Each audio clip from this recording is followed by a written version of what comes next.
Olá família, mais um dia de gravações para o canal do YouTube Águia de Goiânia. Sou o professor Marcos Paulo e quero dizer que é um prazer imenso estar na sua companhia. Quero abraçar você que é inscrito, você que ainda não é inscrito e assiste este vídeo. Quero convidá-lo a inscrever-se no canal, deixar o seu like, o seu joinha, isso é importante para o canal manter-se no ar. Deixe seus comentários, muitas das vezes ao assistir a um vídeo como este, você tenha muito mais informações a acrescentar, fique à vontade. O nosso trabalho não é um campeonato, não é uma concorrência, longe de nós. Nós queremos glorificar Goiânia por meio do canal do YouTube Águia de Goiânia. Criei esta ferramenta com este único e firme propósito, é levar o nome de Goiânia ao ponto mais alto, sobretudo neste período em que celebramos os 450 anos do início do povoamento de Goiânia. Goiânia não tem grandeza, Goiânia não tem mania de grandeza, melhor dizendo, Goiânia tem grandeza. E nós, como goianenses, temos o dever moral, a obrigação de glorificar os vultos, os homens e as mulheres de ontem e de hoje, que escrevem a nossa história. Queremos com este trabalho não criar inimizades entre instituições e povo, entre sociedade e comunidade, não, mas queremos de uma forma harmônica, prazerosa, convidar sociedade civil organizada, instituições constituídas, poderes constituídos em dignidade, a juntos, de mãos dadas, trabalharmos pela nossa história, pois Goiânia escreveu largo trecho da história pernambucana. São trechos de ouro, páginas de ouro, escritas com suor, lágrimas, sangue, inteligência, criatividade da história de Goiânia, escrita por homens e mulheres que devem receber todo o culto, toda a veneração devida pelo nosso povo. Os nossos antepassados, a geração presente, a geração que está por vir. Temos que criar um elo entre passado, presente e futuro. Sobretudo nesse momento que Goiânia vive de industrialização, de especulação imobiliária, de descaracterização do nosso patrimônio. Mais do que nunca, temos que estar unidos a Goiânia. Neste período que vivemos, em que parece-nos que há um olhar a mais, é um ano político, então muita coisa é usada de forma política. Então nós queremos que também estes mesmos políticos possam incluir nos seus planos de trabalho, nos seus planos de governo, a história, a cultura, a tradição, o patrimônio, a arte de Goiânia, pois tudo isto sobeja na terra de Nunes Machado. Me encontro na Rua da Conceição, rua esta no passado de casas iguais, onde recordamos o grande, o magnífico industrial José Albino Pimentel, que aos poucos foi comprando, indenizando, transformando as fachadas de algumas foram demolidas, outras as fachadas foram modificadas para que ao lado das novas que estavam sendo construídas, todas tivessem o mesmo traçado arquitetônico, tanto as ruas como as travessas, para a residência dos inúmeros operários da fábrica, da Companhia de Fiação e Tecidos de Goiânia do ano de 1894. Este era um homem que não deveria ter morrido, José Albino Pimentel, que grande bem fez a Goiânia. Estamos diante da igreja da Imaculada Conceição, da grande festa mariana, e é na sacristia desta igreja que ele se encontra, o seu corpo se encontra inumado. Sinal de gratidão do povo de Goiânia, gratidão da paróquia e da igreja de Nossa Senhora da Conceição pelo bem que ele fez ao nosso povo. Nunca esqueçamos este nome, José Albino Pimentel, grande benfeitor de Goiânia, e devemos sempre cultuar a sua memória, pois se não tivesse morrido, pois homem como ele nunca deveria morrer, teria transformado Goiânia em uma capital. Grande era o seu espírito empreendedor e sua garra para trabalhar e engrandecer o nome de Goiânia. Na Rua da Conceição, diante da Igreja da Imaculada Conceição, onde a 8 de dezembro acontece a maior festa mariana desta cidade, pois Goiânia é terra mariana por excelência. Neste período de pandemia, neste período em que a peste flagela o nosso povo, voltemos o nosso olhar para esta Virgem gloriosa e bendita, para que ela rogue a seu Filho Jesus Cristo, para que logo, logo afugente a peste e o nosso povo volte à alegria, ao cotidiano, ao dia a dia comum da nossa gente. É a nossa súplica diante da Igreja da Imaculada Conceição. Em minhas mãos, um registro sobre particularidades desta rua, desta igreja, da festa aqui celebrada, que eu faço questão de documentar para todos vocês. Livros, fotos, vídeos, documentos, tudo que me chega, eu tenho o prazer de compartilhar com todos vocês. Não importa, ou melhor, nenhuma serventia teria se este papel ficasse guardado em minhas gavetas. Com o tempo, a traça destrói, o tempo apaga as letras e tudo se perde. Documentando, compartilhando com vocês, esta história permanecerá viva e vocês poderão acrescentar muito mais aquilo que aqui testemunhamos. Muito obrigado a todos vocês que constantemente me presenteiam com livros, documentos, registros escritos, para que assim o canal Águia de Goiânia tenha subsídios para o desenvolvimento do seu trabalho. Ainda vamos longe.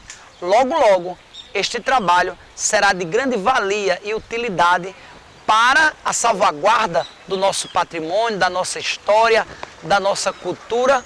Logo, logo, acreditamos que se o governo presente não tiver um olhar diferenciado para este tipo de trabalho, outros governos terão, pois este trabalho não tem outra finalidade a não ser propagar as glórias de Goiânia.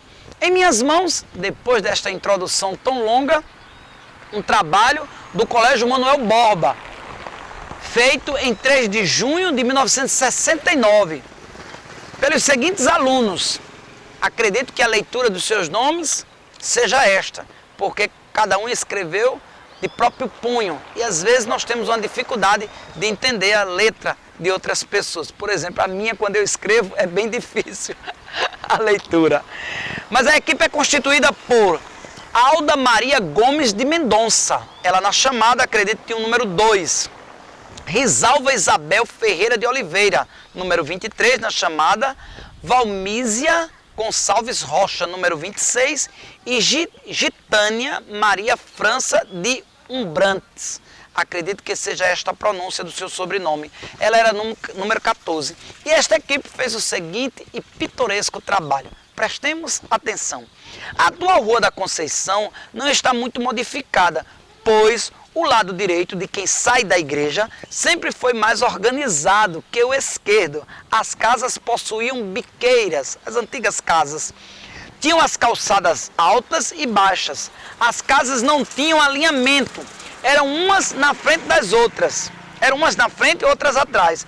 Também não tinham calçamento, sendo este feito no último governo de Lourenço de Albuquerque Gadelha. Nosso culto e homenagem ao grande e inesquecível Lourenço Gadelha.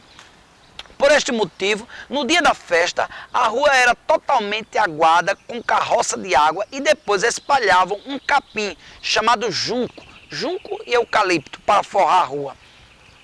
A arquitetura da Igreja da Conceição indica que ela é do século XVII. A pesquisa destes alunos. A festa de Nossa Senhora da Conceição era organizada pelas seguintes pessoas. Vejamos o registro. José Raposo, Joca Faustino, Juvimiano, acredito, Monte Souza, Benício Pilar, que era o cantor da missa e o principal dirigente, chamado Paturi. Todos os anos havia uma reunião para a escolha do presidente, diretor, secretário e tesoureiro, que era Manuel José de Gonçalves. Logo após a eleição, havia a recepção e soltavam fogos. Costume da época, quando a comissão era eleita para a festa da Imaculada. Cada um com a sua responsabilidade e as festividades próprias, repique dos sinos, fogos, lanche, era próprio. que isto logo desapareceu quase que totalmente. Estes costumes de uma época. Naquela época era capelão Padre Anselmo Batalha. Esta rua, ao lado da Conceição, traz o seu nome e ele está sepultado no Campo Santo de Goiânia. Sendo seu sucessor o Padre José Lopes e antes do Padre Batalha, o Padre Eloides. Tendo como sacristão o senhor João Provincial, que faleceu na igreja quando dormia, sendo encontrado só no outro dia. O sacristão que é encontrado morto na igreja. As casas no dia da festa tinham as janelas enfeitadas de rendas e pés de cróton. Na rua faziam ornamentações com bandeiras de todas as cores, de panos ou de papéis. Não se usava noiteiros, mas tinha novena todas as noites. Cada pessoa dava a sua contribuição para todas as noites. A iluminação era tosca, era iluminada por máquina de carbureto, candeeiro, e dentro de casa iluminada por arandela, outro tipo de candeeiro com a haste maior. No dia da festa, eu vi um padre de vários lugares. A rua era muito bem movimentada pelos visitantes e também pelos goianenses que estavam fora da cidade. Fazia parte da festa uma banda até hoje conhecida, embora sendo seus componentes substituídos, à proporção que falecem, a banda Curica. Quem não conhece o patrimônio vivo de Goiânia? Era a dona da festa, alegrava mesmo sem o conforto de hoje, pois não tinha um coreto, usavam a calça vermelha e camisa azul marinho. Alguns detalhes do fardamento da banda. Vermelho. Entre as duas bandas existia rinchas, Curica e Saboeira. Isso é muito antigo. Brigavam quase sempre por um dito assim. Um gritava quarto e o outro respondia Espanha. Por este motivo, furaram um senhor chamado Francisco de Paula Araújo. A rincha eterna entre Curica e Saboeira. Em Goiânia, quando nascia uma criança, já se dizia, vai ser Curica, vai ser Saboeira. É o costume, as práticas de um povo, da tradição entre as instituições e as rinchas próprias de um tempo. A igreja era muito ornamentada com flores artificiais e naturais. Não existia o apostolado. Só usava na procissão o hábito da Irmandade de cor azul e amarelo. A particularidade sobre as vestimentas da antiga Irmandade. Aqueles que estivessem muito bem vestidos com roupa preta, o casimira.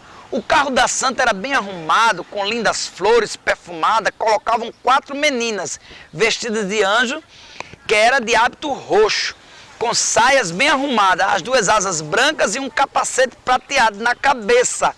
Quem vestia os anjos era uma senhora chamada Cândida Crespo. Várias pessoas escolhidas empurravam o carro da santa, que descia os degraus numa espécie de ponte usada até os dias de hoje. Haviam botequins com comidas próprias da época, como seja pastéis chamados frita, acredito, filhóis, afimins, feitos de açúcar. Ainda tinha uma espécie de farinha saborosíssima. Tinha também uma bebida chamada gengibirra, feita de caldo de abacaxi, caldo da laranja e açúcar de segunda. Tinha também pão doce com várias formas, chamava-se pão doce, charuto, cachimbo e calunga. Pão doce, jacaré, etc. Os nomes dados aos pães da época. Chico Raposo era quem cuidava de comprar fogos a mestre Flor, que mesmo fazia, ele mesmo soltava no dia da festa, a fabricação dos fogos. A missa era longa, começava às 10 horas e terminava ao meio-dia, às 12 horas, com salva de 21 tiros. E fogos de vista, balões de cauda, xadrez e girândola, tiro, monteiro e uma bonita e interessante peça chamada O Anjo na Assunceria. O Anjo na Assunceria. As senhoras só iam à procissão muito bem vestidas, pois 2 dias antes da festa, elas lavavam e enrolavam os cabelos numa espécie de bobs de papel para que no dia é longa, a narrativa é interessantíssima. No dia da festa, os cabelos ficassem cacheados e embelezados no penteado. Não usavam maquiagem, apenas uma leve camada de pó de arroz. Usavam vestidos de seda, compridos e arrumados, com umas aspas chamadas ânqua. Colocavam por baixo do vestido o espartilho para ficarem muito bem feitas de corpo e com a cintura bem fina. Usavam luvas e leques e chapéus. Precisava-se de tudo isto para se poder ir à festa.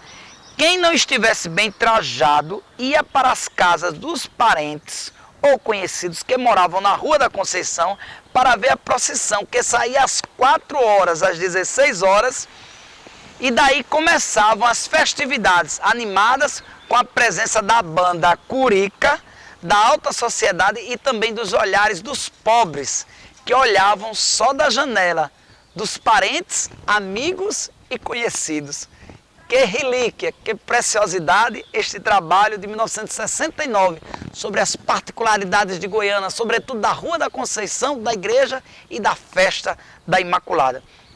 E vão ainda colocar aqui o seguinte: os fatos escritos foram ditados pelas seguintes pessoas: senhor Virgílio, mestre Flor, doutor Lauro Raposo, senhor Benedito Galdino, dona Júlia Gonçalves. Foram eles que narraram para esta equipe de alunos todas estas delícias do passado. A Goiânia saudosa, querida, a Goiânia gigante, terra mariana por excelência. Espero que vocês tenham gostado desta narrativa e não esqueçam de deixar nos comentários mais curiosidades, mais particularidades que vocês tenham sobre a Rua da Conceição, sobre a festa, sobre a Igreja da Imaculada. E também sugestões para novos temas, novas pesquisas, pois estamos juntos, de mãos dadas, documentando a história de Goiânia, ora sugerindo, ora propagando, como fizemos, em uma iniciativa para que o prédio da Justiça do Trabalho voltasse a ter em sua fachada o nome do conselheiro Dr. João Alfredo.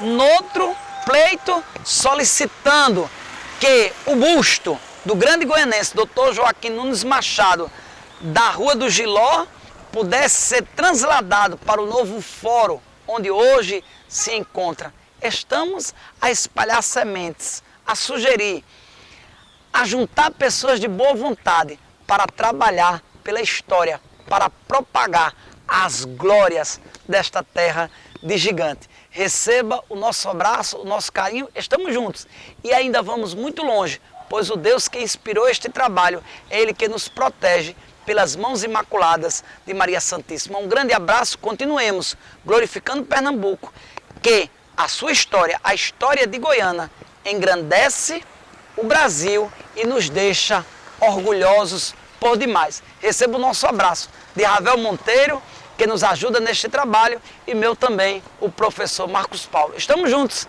de mãos dadas, para trabalhar pela história de Goiânia.